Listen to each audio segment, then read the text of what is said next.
Got it. So they're the people that, aren't really responding, but you kind of want to keep them in the loop. Is that right? Okay, great. And then what about BCC? How often does anybody here use the BCC? Vanessa, David?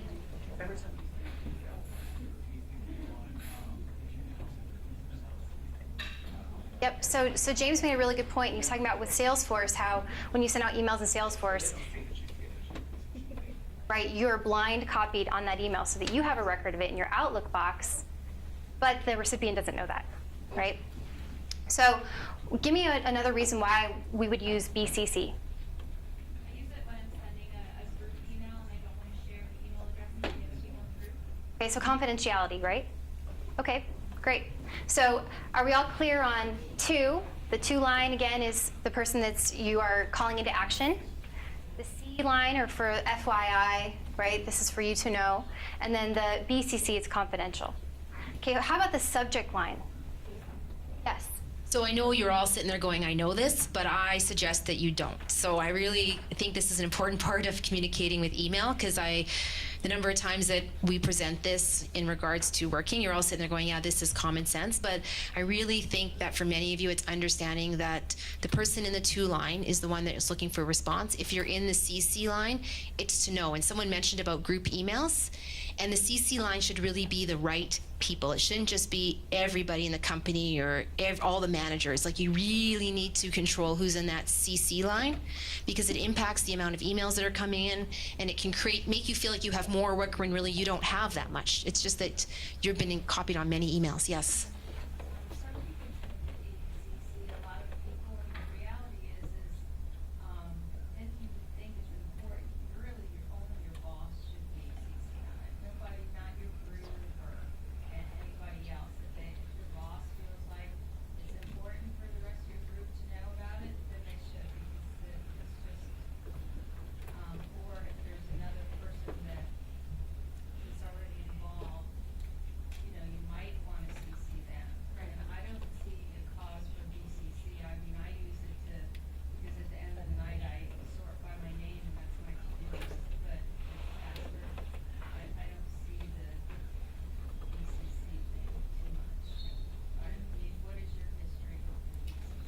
Well, I've worked in some places, and it's never a good sign when they tell me they BCC everything, because they want to cover their butts. So I was happy when I asked the question that's not corporate, that's not the way you work here, which is wonderful. Trust me, there's nothing worse than that being a mentality or a culture of a group. The BCC line I often find when we want to send to groups, or if for some reason you needed to send out an emergency thing to a group of people because one of your locations was shut down, or if they wanted people to know right away that there was maybe a fire or something or the home office had to be closed down, there was a fire in the building. Like, I'm just thinking of those extreme cases. But usually if you're sending out to groups of people, you should use BCC, right? If you had to send one message to a couple of suppliers. But that's really the only reason that it is ideally meant to be used. Yes. One other thing. Oh. When the reply all, we don't need that. We just should write back to the person that wrote to us. Hey. So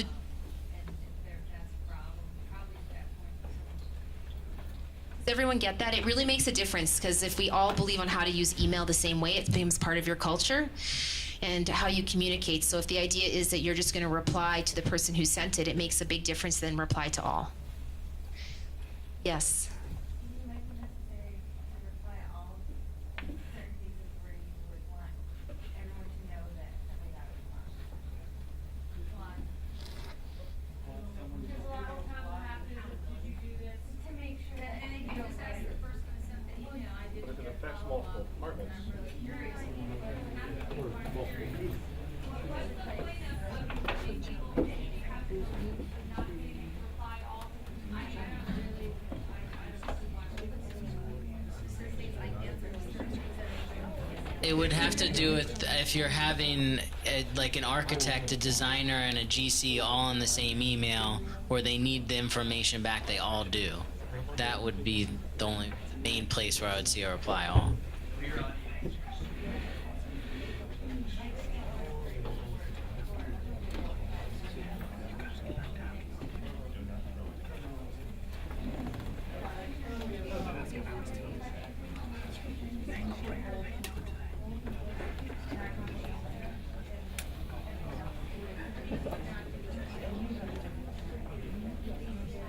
So I have two questions on the floor, and we have a gentleman. We have Shane here, and a gentleman. I apologize, sir. I don't know your name.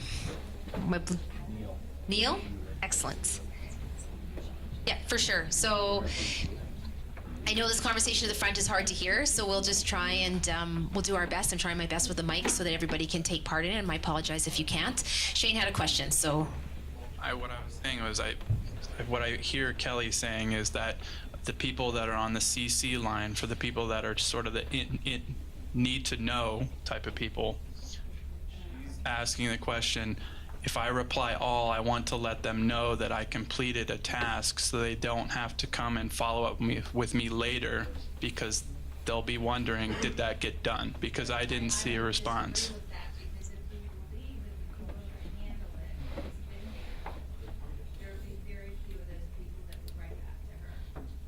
Okay, if that's what that's fine. That's what her question is. People are just assuming it wasn't written to them, it's informational only, and if she really wants them to give a response, she should write to them. So multiple contacts in the two line is what the resolution would be? Pardon me? So having multiple contacts in the two line would be the resolution of that, because those are the people we're expecting to follow the chain as it's And you're being expecting to discussed? get an answer from. So if I need answers from 3 people or 3 people need to give an answer, then yeah, the 2 line would be the place to put that. If I see my name in the 2 line, it would mean that, oh, someone's looking for me to do something. If I see my name, or if you should see your name in the CC line, it's meant for you to read and to see later, or something for you to do. Yeah, I'm just In particularly, that case, when you put multiple things in the two line, that means that you're having different questions for each person on that topic. So you should put their name there, like Betty answer this, David answer this, Kelly answer this. And it might have to do what you're trying to get from them, because they read it and they're like, which part am I Yeah. doing? No, for sure, you need to be very direct when you have a situation like that. Yes, Neil? Like, I don't know if this is proper. You're gonna have to speak louder. I don't know if this is proper or not, but sometimes I'll use the BCC. Like, I've got someone I'm sending something to, and I'll BCC someone that I wanna inform, but I don't want them to comment. Right. Because sometimes I've sent stuff to someone, I've copied someone, I'm really not looking for them to comment, but they do. So that's sort of a signal, just don't comment. You Right. know, just- And Rachelle and I were actually, we were going to bring that up because it's once again, it's building trust within the relationships that exist as well. I'll let you answer it.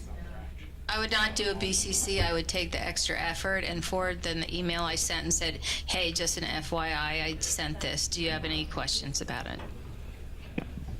One more question, I apologize. Not that I don't want to talk about this, but it's one, where would you like us, did you want to talk more about this, or would you like us to continue? Okay. Okay, it's fine with me.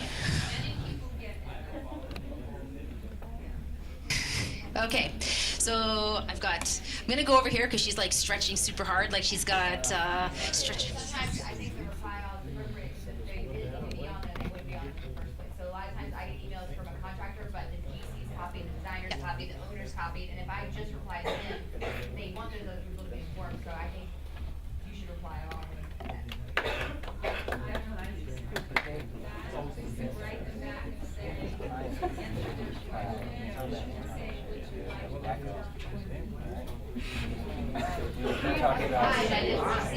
Okay, we're gonna have to. I'm just trying my best to figure out how to facilitate this.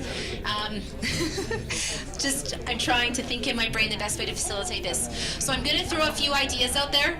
So I'm gonna ask for your attention. I'm gonna ask for your attention. Thank you, thank you.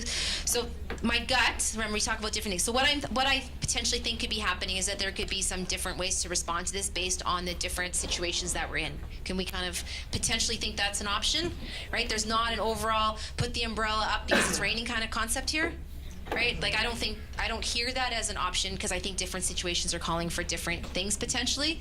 So my recommendation would be that this potentially be would it be your weekly meeting? Not your weekly meeting, your team would be your, okay, sorry. Okay, you answer the question then. The email etiquette guidelines is, we're going to develop a communication plan as a management team, so we'll get it. Okay, sounds good.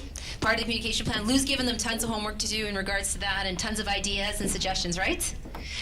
So I think the thing to realize, though, and what Neil has mentioned is, I believe it was Neil who mentioned this, it's very, if you are on the CC line and Shane has sent an email, he CC'd these 3 people around him, and one of those 3 CC people decide that they're going to respond to Shane's email and cause a whole bunch of uproar. Did you think of this? Did you think of that? Honestly, that's just disrespectful. If you think that Shane has missed something, just reply to Shane himself and say, hey Shane, suggest you probably thought about this. I just want to ask, what about this, this, or this? Or pick up the phone, right? Once again, we want to try and build respect, and we also want Shane to be seen as the resource and expert in your company when he's communicating outwards. And when people start going back and replying all to an email that Shane has sent, it decreases our credibility to the outside. And you have no idea. Shane probably could have thought about all that, but he's not going to reply that with a confirmation of what's occurring, right?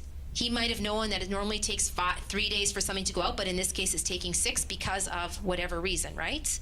I'm just using that as an example.